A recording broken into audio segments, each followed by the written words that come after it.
हाँ जी। राजस्थान पॉलिटी में हमने गवर्नर पढ़ लिया था। आज हम चीफ मिनिस्टर को स्टार्ट करेंगे। तो जिस तरीके का पार्लियामेंट्री गवर्नमेंट सिस्टम हमारे सेंटर ने अडोप्ट किया हुआ है, उसी तरीके का पार्लियामेंट्री गवर्नमेंट सिस्टम हमारे स्टेट ने भी अडोप्ट किया हुआ है।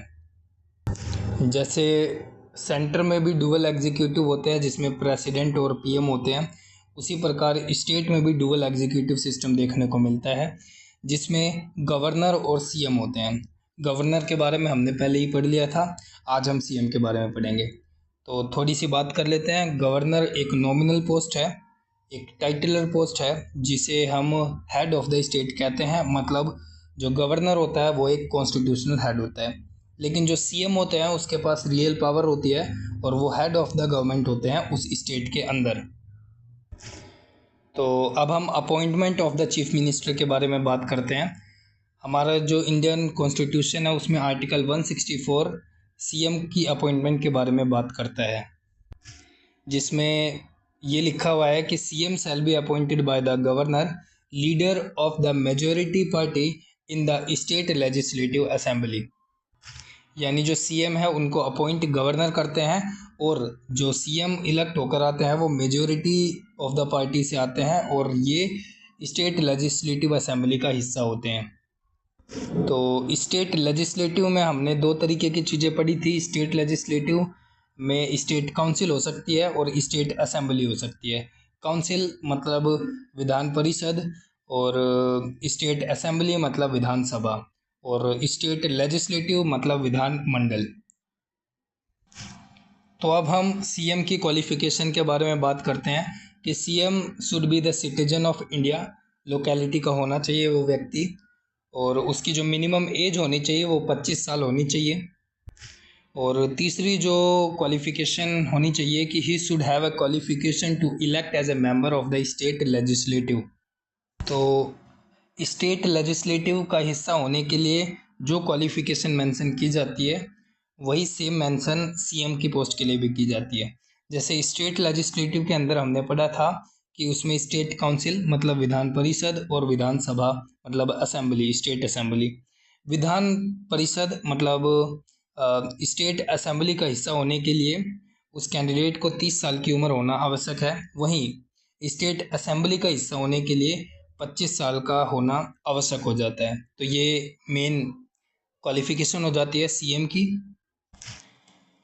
इसी आर्टिकल्स में ओथ की चीज़ें लिखी हुई है हमारे कॉन्स्टिट्यूशन में। The governor administered to his the oath of the office and the secrecy. मतलब वो अपनी पद व गोपनीयता को पूर्ण रूप से फॉलो करेगा। तो अगर हम टर्म की बात करें कि सीएम का टर्म पीरियड क्या होता है, तो सीएम का कोई भी टर्म पीरियड फिक्स नहीं होता। He can hold the office during the pleasure of the governor. मतलब जब तक गवर्नर चाहेंगे वो तब तक उस पोस्ट तक रह सकते हैं और वो बार बार इलेक्टेड होते रहने चाहिए उस स्टेट के अंदर। अगर हम सैलरी या फिर भत्ते की बात करें तो salary and the allowance of the chief minister are determined by the state legislative. आज के समय पे जो चीफ मिनिस्टर ऑफ राजस्थान है जिनकी सैलरी 1,75,000 के पास होती है। इस सैलरी के साथ सीएम को फ्री एकोमोडेशन होता है, ट्रैवलिंग अलाउंस मिलता है उन्हें और पूरी तरीके की मेडिकल फैसिलिटीज़ सीएम को मिलती है। ओके, तो अब हम power and the function of the chief minister के बारे में बात करेंगे। हम इसको study one by one heading करके पढ़ेंगे। तो सबसे पहले हेडिंग आती है इसमें power related to the council of minister. तो इसमें हम पहला पॉइंट पढ़ते हैं जिसको हम बोलते हैं गवर्नर। ही का मतलब इसमें गवर्नर से है। Governor appoint the minister who are considered by the chief minister.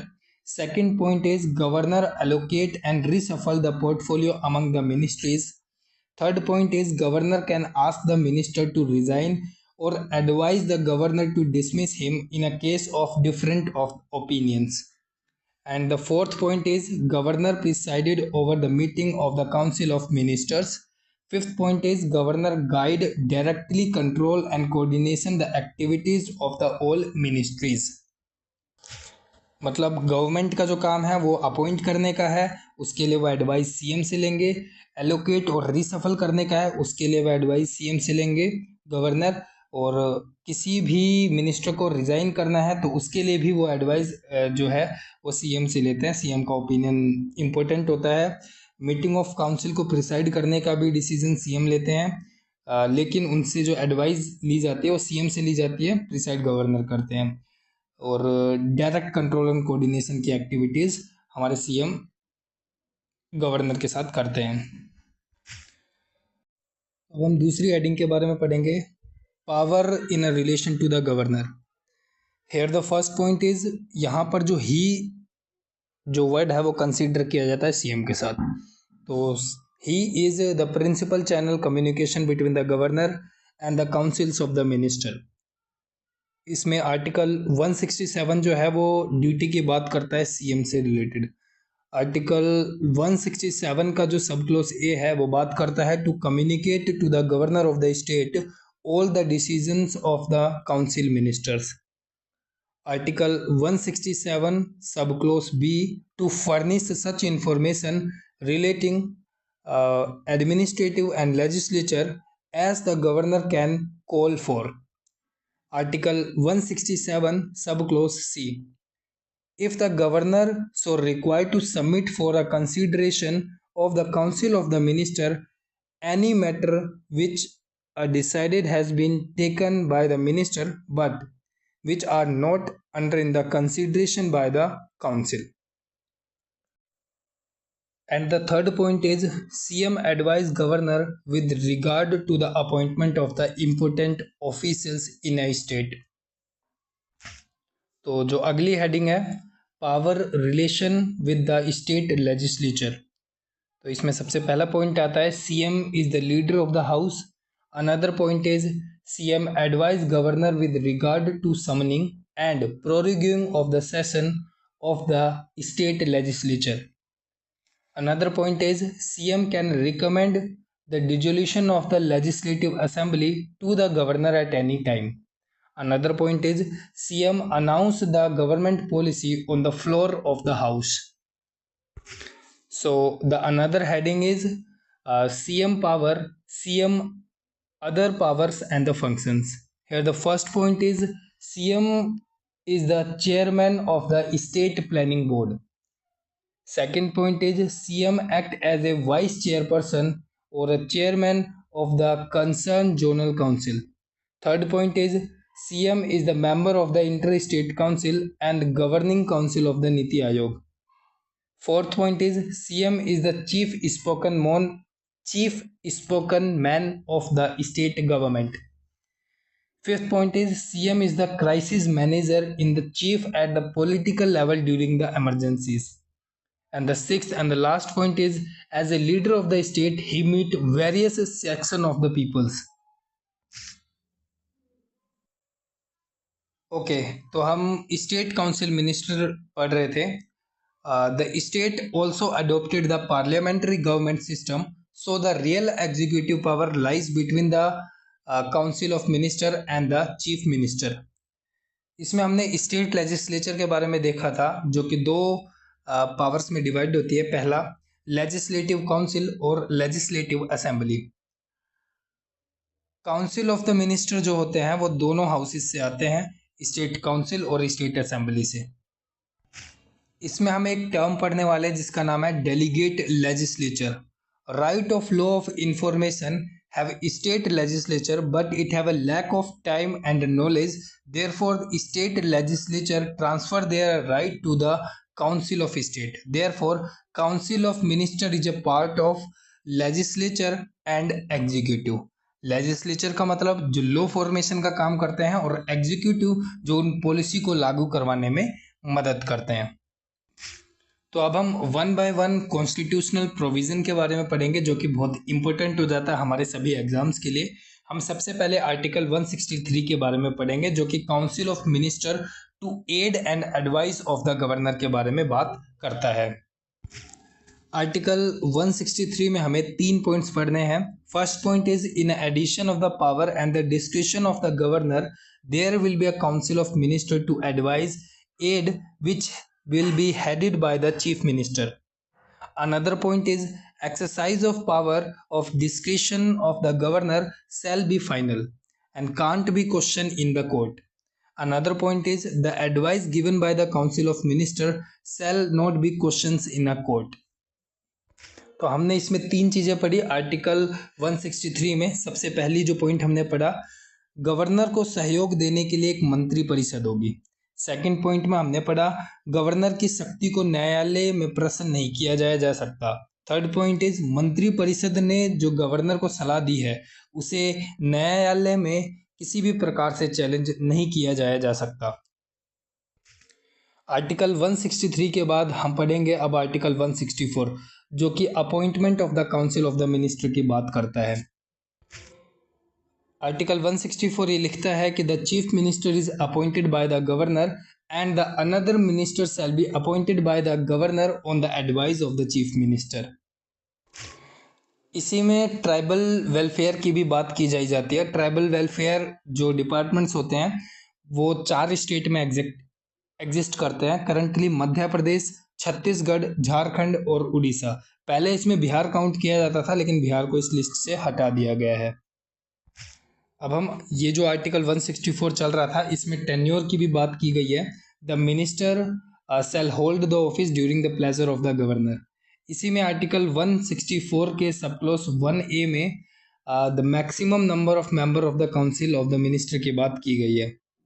इसी में आर्टिकल 164 का सब क्लॉज 1B जो कि लिखता है the minister of the state legislature is disqualify on the ground of defection shall also be disqualified on the appointment as a minister। इन दोनों ही articles 164 का sub clause 1A और 164 का sub clause 1B जिसके तहत 91st कॉन्स्टिट्यूशनल अमेंडमेंट एक्ट आया था 2003 में, जो रिप्रेजेंट करता है कि विधानसभा के कुल सदस्यों की संख्या का 15% से अधिक नहीं होना चाहिए और मिनिमम सदस्य 12 और इसमें सीएम इंक्लूड होने चाहिए। ये 91st अमेंडमेंट एक्ट 2003 में ये कंडीशन रखी गई थी। इसी में आर्टिकल 164 का जो थर्ड पॉइंट है इसमें ये लिखा है the council of minister collective responsibility to the legislative assembly. Third point is oath of the office and the secrecy of the office should be maintain. Fourth point is the minister can remain for the maximum period of 6 months without being a minister of the legislature। Fifth में salary and allowances की बात कही है, it shall be determined by the state legislature not by the central legislature. अब हम responsibility of the ministers के बारे में पढ़ेंगे। ये 3 प्रकार से रेस्पॉन्सिबल होते हैं। पहला collective responsibility, individual responsibility, no legal responsibility. ये टोटल 3 तरीके की रेस्पॉन्सिबिलिटी इन पे बनती है। कलेक्टिव रेस्पॉन्सिबिलिटी के हमारे में जो कलेक्टिव होते हैं, इंडिविजुअल रेस्पॉन्सिबिलिटी में जो इंडिविजुअल जो जवाबदेह होते हैं वो सीधा डायरेक्टली गवर्नर को जवाबदेह होती हैं चीज़ें। नो लीगल रेस्पॉन्सिबिलिटी का मतलब पर्सनल एक्टिविटी से लीगल एक्शन होता है, तो इसमें किसी भी प्रकार की कोई लीगल एक्टिविटी नहीं मानी जाती। आर्टिकल 177 के बारे में अब हम बात करेंगे जो कि right of minister as respect to the house, जो कि सदन के रेस्पेक्ट में होती है। स्टेट लेजिस्लेचर में जो हाउसेज होते हैं वो लेजिस्लेटिव काउंसिल होती है और लेजिस्लेटिव असेंबली होती है। इसके जो मिनिस्टर होते हैं they come from the any of the houses. किसी भी एक हाउस के जो मिनिस्टर्स होते हैं वो आ सकते हैं और ये जो सेलेक्ट होकर आते हैं ये वोट के जरिए आते हैं और ये दोनों हाउसेस के द्वारा वोट किए जाते हैं। तो अब हम देखेंगे the composition of the council of minister कि काउंसिल ऑफ मिनिस्टर की किस प्रकार से कंपोजिशन होती है। The chief minister determine according to time situation composition of the council of the minister, जिसको 3 पार्ट से डिवाइड करते हैं। पहला कैबिनेट मिनिस्टर, स्टेट मिनिस्टर्स और डेप्यूटी मिनिस्टर। तो जो कैबिनेट मिनिस्टर होते हैं वो chief minister is a cabinet member. जो कैबिनेट मिनिस्टर होते हैं उसके चीफ मिनिस्टर ही कैबिनेट मेंबर होते हैं। स्टेट मिनिस्टर जो कि इंडिपेंडेंट हो सकते हैं और डिपेंडेंट हो सकते हैं। इंडिपेंडेंट जो कि सीएम के अंडर में होंगे और डिपेंडेंट जो कि कैबिनेट मिनिस्ट्री के अंदर होंगे, और वाइस या फिर डेप्यूटी मिनिस्टर्स भी यहाँ पर एग्जिस्ट करते हैं। इसके साथ साथ एक नई टर्म इंट्रोड्यूस की गई थी नेहरू जी के द्वारा जिसको हम बोलते थे संसदीय सचिव, मतलब पार्लियामेंट्री सेक्रेटरी। संसदीय सचिव में जैसे एमएलए हुआ करते थे, वो चीफ मिनिस्टर के द्वारा होते थे, और ये जो कसम खाया करते थे वो पार्लियामेंट्री सेक्रेटरी की खाया करते थे। तो हम इस चीज़ से देख सकते हैं कि जो पार्लियामेंट्री सेक्रेटरी होते हैं, क्या वो मिनिस्टर की कैटेगरी में आते हैं या नहीं आते हैं, क्योंकि इनको जो अलाउंसेस मिलते थे वो सेम मिला करते थे कैबिनेट मिनिस्टर्स के द्वारा। और रियलिटी में जो पार्लियामेंट्री सेक्रेटरी होते हैं वो किसी भी प्रकार का कोई आईएएस ऑफिसर नहीं हुआ करता था। तो ये बहुत कन्फ्यूजन वाली स्थिति थी कि जो पार्लियामेंट्री सेक्रेटरी हैं वो मिनिस्टर की कैटेगरी में रखे जाए या ना रखे जाए। तो ये वाला टॉपिक बहुत डिबेटेबल हो जाता है। तो अगर हम हायरार्की की बात करें वो किस प्रकार है, वो अब हम देखेंगे। तो जैसे हम बात करें कि जो सीएम होते हैं, चीफ मिनिस्टर, वो बहुत कॉम्पैक्टेड टर्म है, उसकी इन लास्ट टर्म हम कैबिनेट मिनिस्टर्स को कहते हैं। अगर कोई व्यक्ति कैबिनेट मिनिस्टर्स है तो कैबिनेट मिनिस्टर है तो वो उसी के अंदर से सीएम बनता है। मतलब अगर हम काउंट करें तो सीएम एक छोटा सर्कल है, उससे बड़ा सर्कल कैबिनेट मिनिस्टर है, कैबिनेट मिनिस्टर से एक बड़ा सर्कल जिसको हम कहते हैं स्टेट मिनिस्टर, और स्टेट मिनिस्टर से एक बड़ा सर्कल है जिसे हम कहते हैं डेप्यूटी मिनिस्टर, और इन सभी के कॉम्बिनेशन को हम कहते हैं काउंसिल ऑफ मिनिस्टर्स। और जो हमारे स्टेट मिनिस्टर्स होते हैं वो दो तरीके के हो सकते हैं। पहला वो इंडिपेंडेंस हो सकते हैं या फिर सबऑर्डिनेट मतलब डिपेंडेंट हो सकते हैं। इंडिपेंडेंट जो होते हैं वो पार्ट ऑफ द कैबिनेट होते हैं या मतलब मंत्रिमंडल का ही पार्ट होते हैं, और हमारे सीएम होते हैं वो भी एक मंत्रिमंडल का पार्ट होते हैं।